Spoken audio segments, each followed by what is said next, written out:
Welcome to the banker lamp. Please enjoy the video. You start by finding the leak and preparing the immediate area. Walk the roof safely, mark active drips with chalk so you won't chase ghosts later, and clear loose debris around the damaged seam or fastener. Once done, remove nearby screws and old sealant so new materials bond to clean metal. Make sure to position your ladder and set materials within arm's reach. This sets up a reliable repair rather than a temporary patch that fails under wind or water.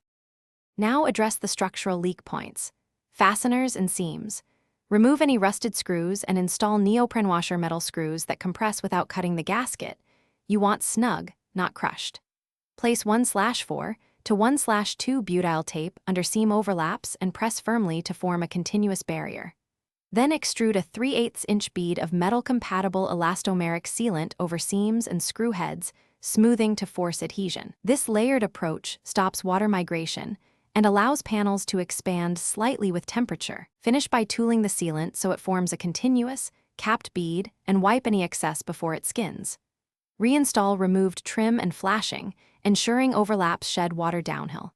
Once complete, test your work by spraying the repaired area with a hose from the eave to simulate rain while an assistant watches inside for damp spots.